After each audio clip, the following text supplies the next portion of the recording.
Assalamualaikum warahmatullahi wabarakatuh. Waalaikumsalam warahmatullahi wabarakatuh. Ibu, Bapak, saudara-saudara yang saya hormati, hari ini kita kuliah sesi ke-35. Nanti kurang lebih 8 sesi ke depan kita berbincang tentang perbankan ya, moneter dan perbankan. Jadi nggak hanya perbankan, malah lebih luas, tapi moneter dan industri keuangan. Nah, pada sesi ke-35 ini kita khusus bicara tentang gambaran umum industri perbankan. Jadi bank ya. Nah, sebagaimana yang saudara-saudara umum ketahui, bank itu kan badan usaha ya. Yang kalau per definisi di undang-undangnya hanya badan usaha yang menghimpun dana dari masyarakat dalam bentuk simpanan dan menyalurkannya kepada masyarakat dalam bentuk kredit dan atau bentuk lainnya. Berarti kan badan usaha dulu kuncinya ya, menghimpun dana dari masyarakat, bentuk himpunannya itu simpanan, kemudian menyalurkannya kepada masyarakat dalam bentuk kredit dan atau bentuk lainnya ya yang memang yang sesuai dengan aturan perbankan. Kalau di undang-undang ditambahkan dalam kerangka kemakmuran rakyat, lah itu kalau definisi nggak usah kita pakai ya. Nah, kredit mungkin tanpa kita belajar sebagai pembelajar ekonomi pun sudah bisa tahu lah, bank itu salah satu kegiatannya adalah memberi kredit. Tetapi ada kegiatan lain sebenarnya, dia bisa menerbitkan surat pengakuan utang. Jadi bank itu bisa buat obligasi ya, jangan dikira hanya pemerintah yang bisa surat berharga negara. Bank bisa sebagai korporasi, dia bisa buat obligasi.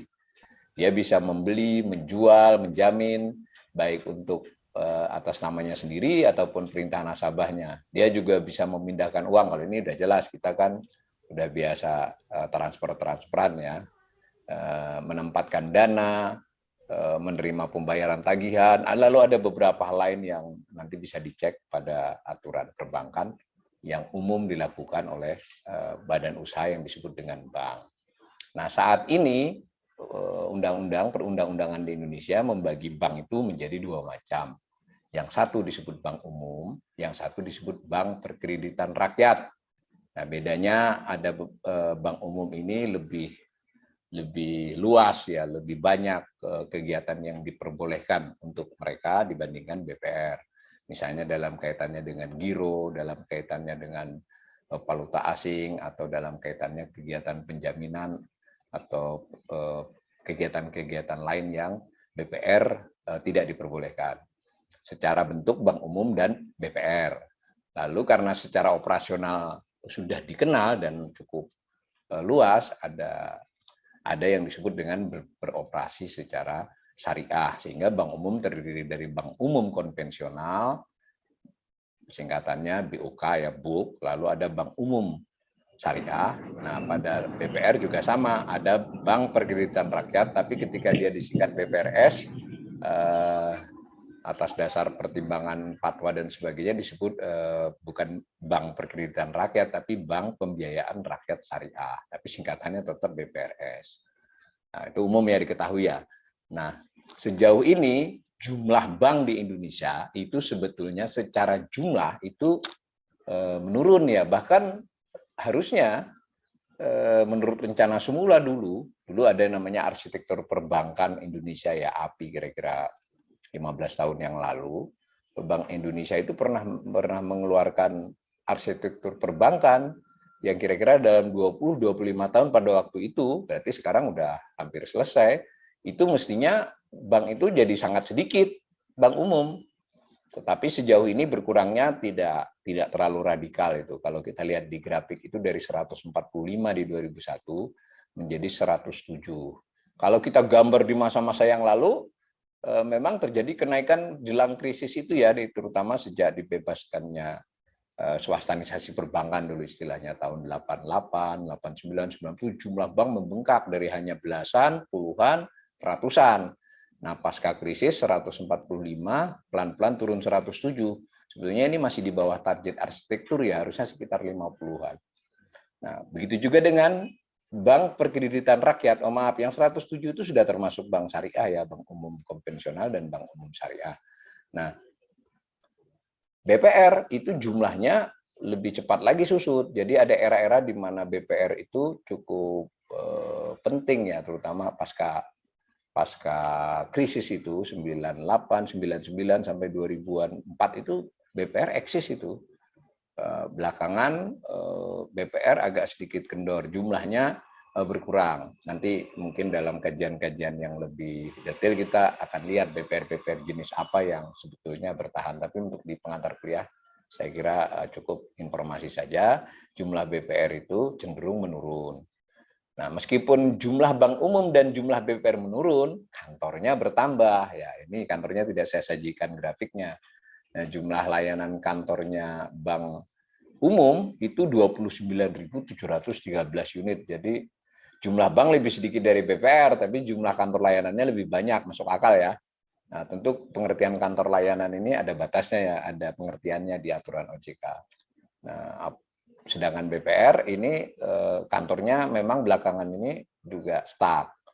Apalagi nanti di depan dengan yang sudah dimulai beberapa tahun terakhir ini dengan kecenderungan untuk layanan bank yang tanpa kantor ya, layanan bank yang tanpa kantor istilahnya toh banyak hal yang bisa diselesaikan melewati gadget atau melewati bentuk-bentuk digital lainnya, itu nampaknya memang kantor layanan bank ini berprospek untuk tidak begitu banyak peningkatan di masa-masa mendatang. Nah, bahkan kita sudah merasakan ya salah satu produk bank, alat bank yang disebut ATM itu sebetulnya nampak berkurang kan. Nah, misal contoh aja begitu. Nah, kurang lebih bisa dilihat ya bahwa sepintas ini industri bank Indonesia ini masih kurang kebanyakan. Tetapi ini memang jadi problem serius ya, bahwa berarti kalau dia makin sedikit ya makin terkonsentrasi, makin terjadi konsentrasi. Jadi mungkin tabrakan dengan isu oligarki ya. Bank ini dari sononya memang sudah bisnis oligarki ya, padat modal.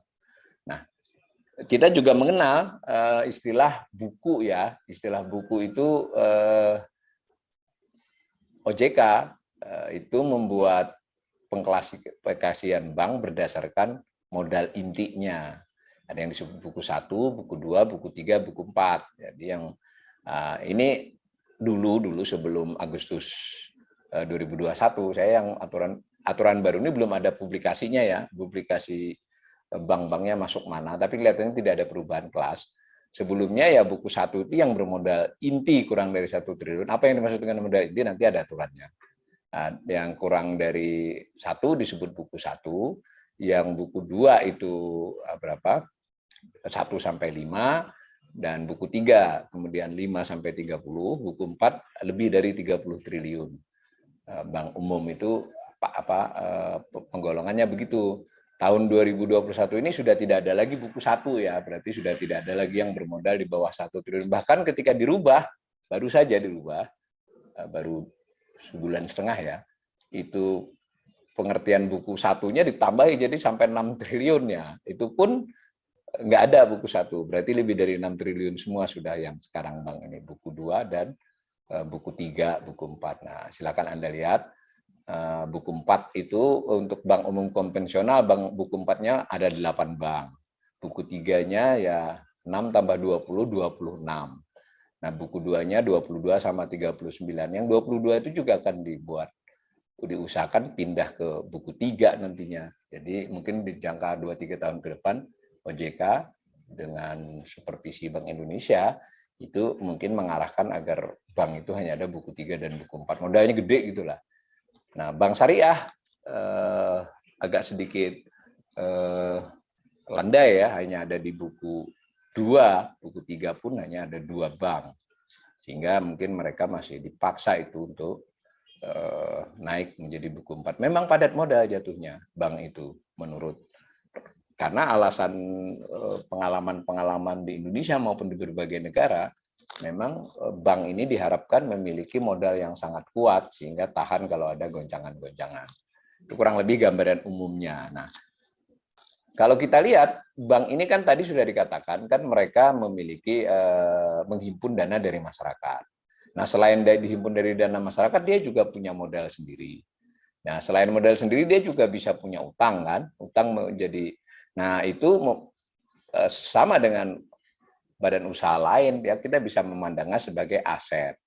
Nah, ini yang grafik ini aset bank umum dan bank perkreditan rakyat ya. Jadi dua-duanya. Ambil aja yang paling kanan, Juli 2021. Berarti akhir Juli 2021 itu kurang lebih 9.572 triliun. Oh, itu berarti bank umumnya 9.400, BPR-nya kurang lebih 160. Kita bulatkan aja, di September naik lagi ya. Kita pakai dulu mungkin angka bulat lah. Jadi aset bank itu bank umum ya sekitar 9.500 triliun, BPR kurang lebih 160 triliun. Bisa kebayang ya. Nah, kalau kita lihat dari tahun ke tahun aset bank ini meningkat sekalipun pandemi. Nah, sekalipun pandemi ini dulu. Dari 2020 ke 2000 dari 2019 ke 2020 itu tetap naik dari 20 ke 2021 meskipun itu presentasinya bukan dari Juli ke Desember ya, Juli dengan Juli sebelumnya setahun maksudnya itu. Kalau yang lain kan dari Desember ke Desember. Jadi malah Juli 2021 ini aset perbankan itu naik lebih tinggi dari masa-masa 2016, 17, 17, 18, 19, 20. 20 sedikit turun tapi tetap naik. Sedikit turun itu maksudnya laju kenaikannya yang turun ya, tetap aja naik. Ini menarik ya. Jadi industri perbankan dari sisi aset tidak terpengaruh oleh pandemi secara nominal. Tentu nanti kita bisa diskusi tentang kualitas aset, kan lain toh. Kualitas aset ini kan totalnya. Itu gambaran umumnya. Lalu kita perlu juga paham gambaran industri perbankan keseluruhan. Nah, apakah dengan fakta jumlah bank yang sekian, kantor bank yang sekian, aset yang sekian, itu layanannya kepada seluruh rakyat Indonesia seperti apa? Nah, biasanya analisis itu cenderung menganalisis dari jumlah rekening, itu bisa. Lalu kemudian per penduduk dewasa. Sekalipun analisis yang begini bias ya, bisa satu orang punya 5 rekening, 7 rekening, tetapi sebagai gambaran perkembangan bankable ya, tingkat keberbangan, tingkat bankable, tingkat masyarakat dalam akses ke bank, itu cukup menarik data ini, artinya bisa dipakai lah. Nah, dua hal tadi kan kita sudah lihat di atas, kegiatan utamanya menghimpun dengan menyalurkan. Nah, salah satu bentuk penyaluran yang paling utama adalah memberi kredit. Nah, maka itu ada informasi jumlah rekening DPK. DPK itu dana pihak ketiga atau simpanan masyarakat ya. Bank kan selain simpanan masyarakat, ada simpanan bank lain. Nah, yang DPK ini khusus simpanan masyarakat. Masyarakat itu tidak berarti hanya orang ya, bisa korporasi, pemerintah juga dimasukkan di situ. Pokoknya simpanan di bank selain dari bank lain atau dari Bank Indonesia. Nah, maka jumlah rekeningnya banyak ya. Kalau kita ambil yang paling kanan, Juni 2021, jadi beberapa grafik saya ini ada yang Juni, ada yang Juli, ada yang September, karena saya sengaja untuk memberikan gambaran kepada saudara-saudara, lihat sumbernya. Kadang saya pakai statistik sistem keuangan Indonesia, kadang saya pakai statistik perbankan Indonesia, atau OJK, kalau SSKI ini BI, meskipun mereka berkoordinasi, si BI berasal dari OJK. Nah, dan memang lucu juga SSKI ini bersumber dari OJK, tapi kadang lebih dulu, maksudnya lebih dulu itu lebih update ya. Nah, sementara ada juga sumber lain, data-data itu nanti dari lembaga penjamin simpanan. 3 itulah dalam hal perbankan ini. Nah, mari kita lihat yang jumlah rekening itu paling kanan atas Juni, akhir Juni, jumlahnya itu 397 juta rekening. Jadi paling atas Mas Sabto, jumlah rekening DPK. Nah, 397 juta per rekening yang ada itu meningkat. Jadi selama pandemi pun meningkat. Bahkan kalau dibandingkan 2012 yang baru 125 juta rekening, itu banyak rekening bank itu. Nah, kalau dikaitkan dengan jumlah penduduk dewasa, ya, per 1000 penduduk dewasa, nah ada angka 2000. Berarti kan per 1000 penduduk ada 2000, berarti satu orang 2 rekening lah rata-rata itu ya begitu kan, ada yang punya 7, 8, ada yang punya 0. Nah, tetapi dari sisi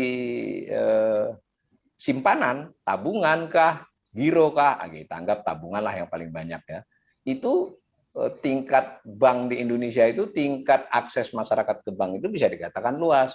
Tentu di sini ada hal-hal yang implisit, yang ya misal ketika ada bantuan sosial yang mensyaratkan rekening bank, ada hadiah ini itu yang penerima hadiahnya harus buat rekening, ada beasiswa yang harus buat rekening. Saya soalnya pengalaman ya, punya anak sering ikut olimpiade dapat hadiah, ada lomba di provinsi mana, ada lomba itu, sehingga dia, anak saya dulu kecil-kecil udah punya rekening banyak, tapi setelah diambil dijamin. Nah itu kalau sebelum pandemi itu ya, kalau pas pandemi ini saya kira bansos itu juga beberapanya jenisnya tidak harus bantuan sosial dari pemerintah, kadang bantuan-bantuan dari lembaga sosial ataupun korporasi kadang mensyaratkan juga rekening baru. Atau Anda mengambil kredit KUR itu biasanya diminta untuk membuat rekening baru kebanyakan, biarpun Anda sudah punya rekening bank tersebut. Akibatnya jumlah rekening banyak, sehingga ini tidak sepenuhnya mencerminkan kemajuan, harus ada detailnya. Ya, by the way, bagaimanapun ya, pokoknya jumlahnya bertambah gitu. Nah, masalahnya memang kemudian jumlah rekening kredit. Nah, beda kan? Rekening kredit ini artinya yang terima kredit. Jadi kalau ini satu orang juga bisa lebih dari satu, misalnya Pak Sabto itu sebagai punya usaha gitu, usahanya menerima, dianya menerima, istrinya menerima kredit yang berbeda, ya 3 rekening kan, asal beneran ada rekening kreditnya. Nah dengan cara seperti itu ternyata jumlah rekening kredit ini lajunya lambat, pakai ekstrim aja ya 2012 dengan Juni 2021 tadi, ketika simpanan itu dari 125 juta melompat menjadi 397, 400 lah, lebih dari 2 kali lipat, hampir 2,5 kali lipatnya. Tetapi ketika rekening kredit hanya dari 39,44 menjadi 50,75. Kalau dikaitkan dengan jumlah penduduk dewasa ya dari 223 menjadi 257. Kalau tadi kan satu penduduk dewasa punya 2 rekening, kalau kredit dari 1.000 orang penduduk dewasa itu yang memperoleh kredit hanya 257, termasuk mereka yang lebih dari satu dapatnya kan.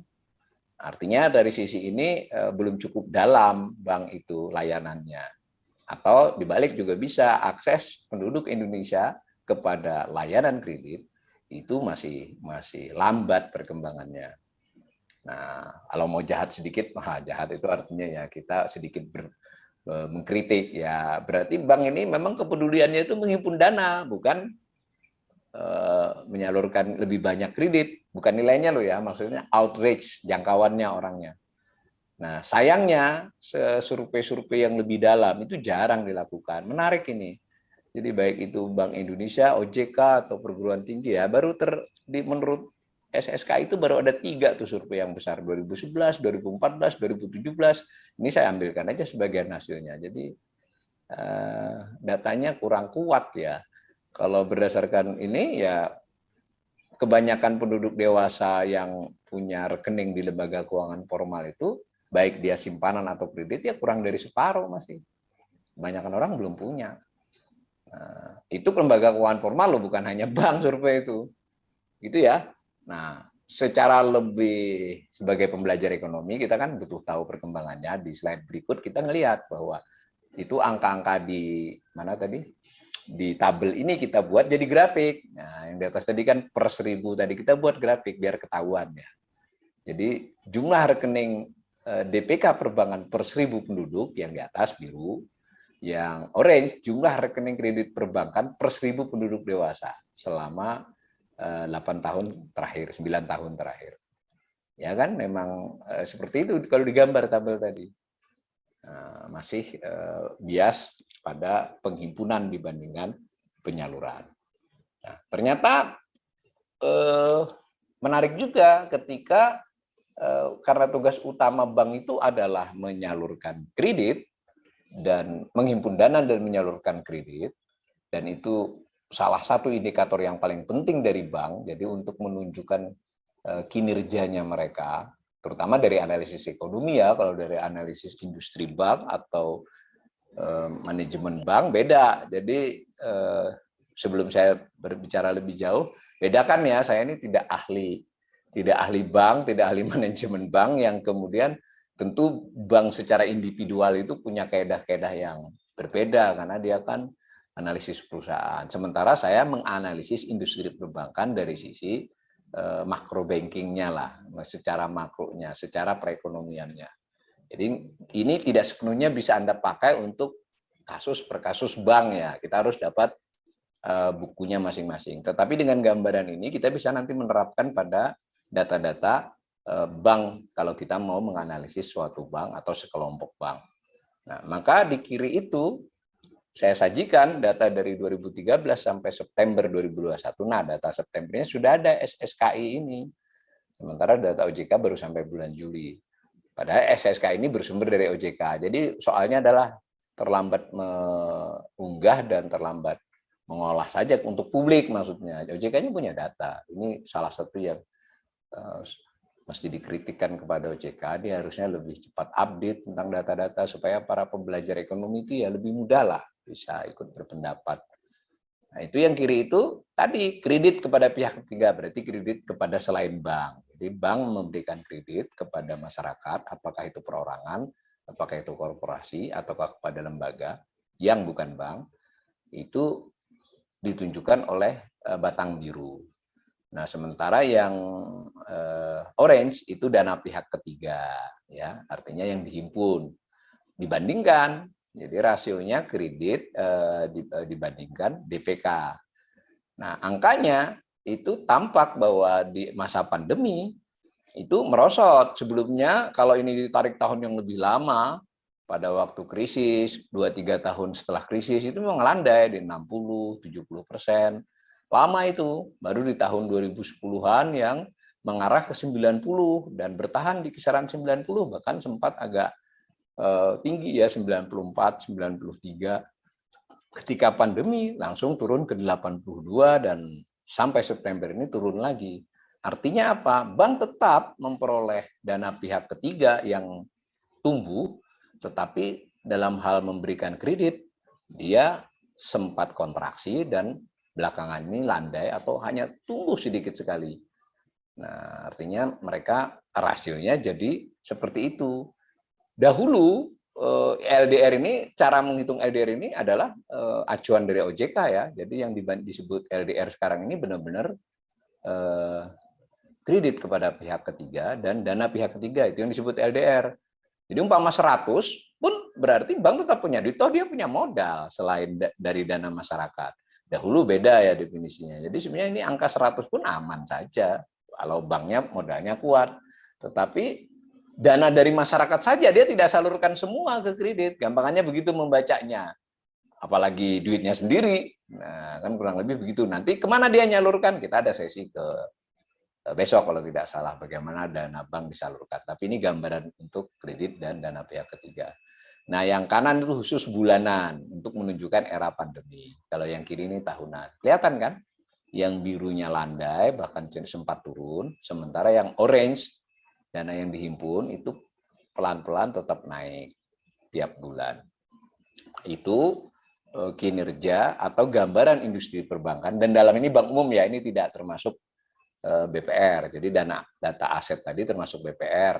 Kemudian data ini khusus bank umum. Nah, selain itu kita juga memperoleh gambaran terhadap industri perbankan ini. Tadi sudah saya singgung. Modalnya bagaimana? Kan ini kan adalah dana yang dihimpun dari masyarakat, kemudian disalurkan kredit. Nah, bank sendiri bagaimana? Ternyata memang sesuai, karena memang ada dorongan bahkan aturan dari OJK kan yang memaksa dengan batas minimal untuk disebut buku ini dan seterusnya aturan. Memang bank memupuk modalnya. Memupuk modal itu kan selain dari modal yang disetor, yang modal awal ya, atau modal ditambahkan, kan juga dari laba yang disisihkan, laba tahun lalu yang belum dibagi, dan seterusnya. Maka perbankan di Indonesia sejauh ini ditandai oleh tingkat modal yang cukup besar, dan analisisnya yang disebut dengan rasio. Tadi kan dia memiliki modal dikaitkan dengan seluruh asetnya tadi. Tentu cara menghitungnya tidak murni aset kotor ya, ada istilahnya aset tertimbang menurut risiko ATMR. Itu aturannya OJK.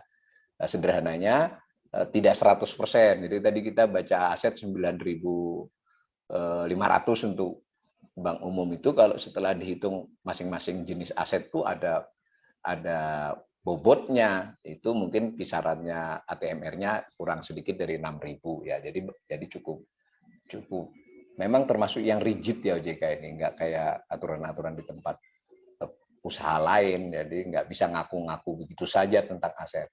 Nah, bagaimanapun modal si bank, modal juga diatur, tidak semua diaku-aku modal. Nah, modal dibandingkan dengan aset yang dikelola, tapi aset yang sudah tertimbang itu rasionya berapa? Nah, internasional punya best practices yang disebut dengan Basel ya. Sudah Basel 3 ya.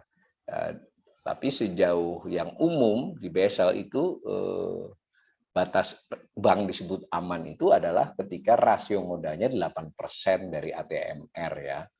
8%. Jadi kalau ATMR-nya 1.000 ya kalau dia punya modal 80 itu aman. Jadi kalau tadi 100% disalurkan ke kredit pun karnya masih cukup. Misal. Nah, tetapi apa yang terjadi di Indonesia? Dulu kita bermasalah ketika krisis itu, salah satu yang mendorong memperberat krisis adalah ketika bank-bank itu kecukupan modalnya rendah, bahkan ada yang negatif. Negatif itu berarti nilai modalnya negatif karena banyak kewajiban dibandingkan aset. Ya kayak Garuda itu misalnya sekarang kan ekuitasnya negatif, umpama kita bandingkan ya. Bank nggak ada yang negatif-negatif ya ditutup oleh.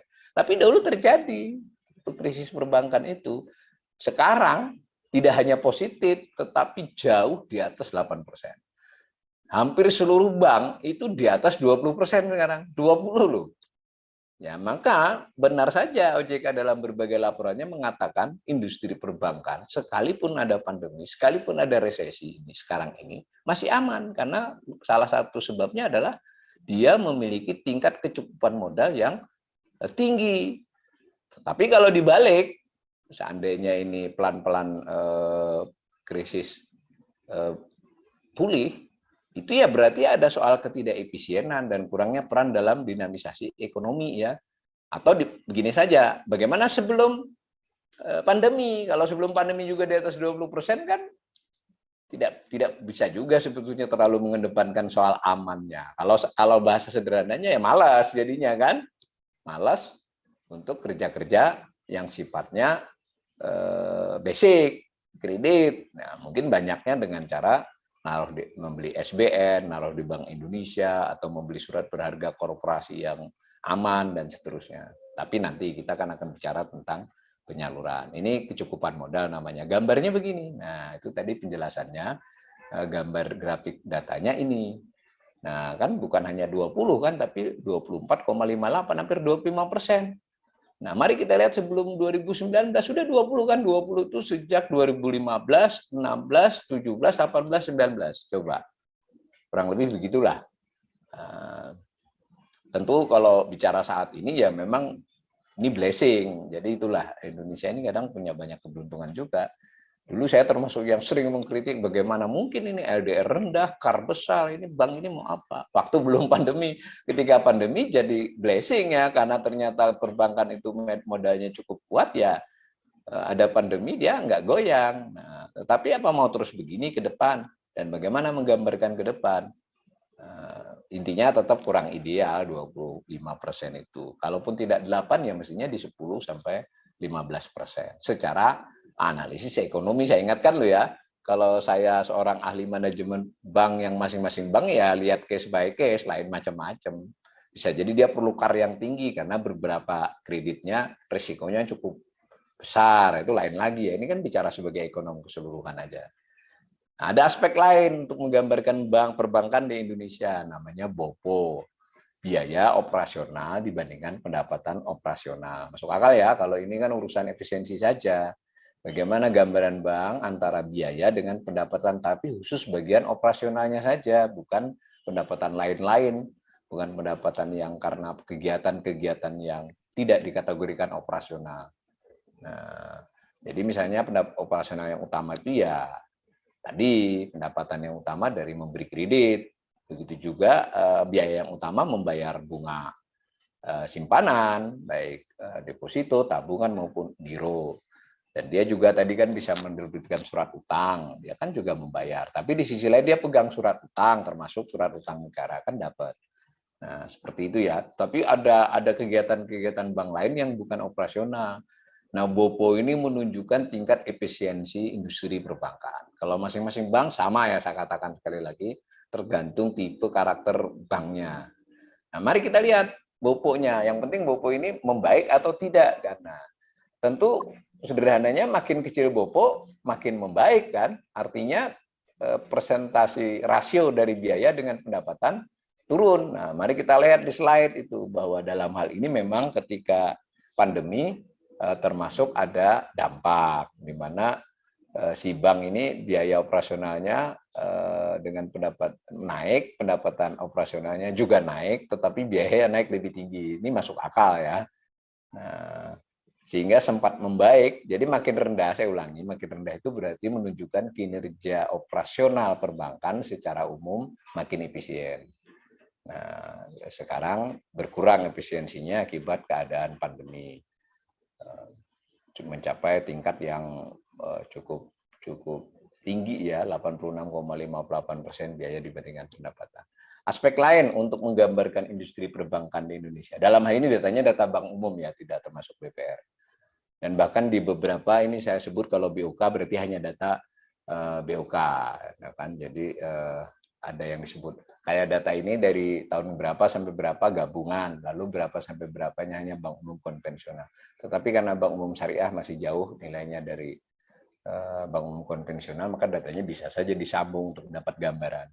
Nah, aspek lain adalah yang disebut dengan net interest margin.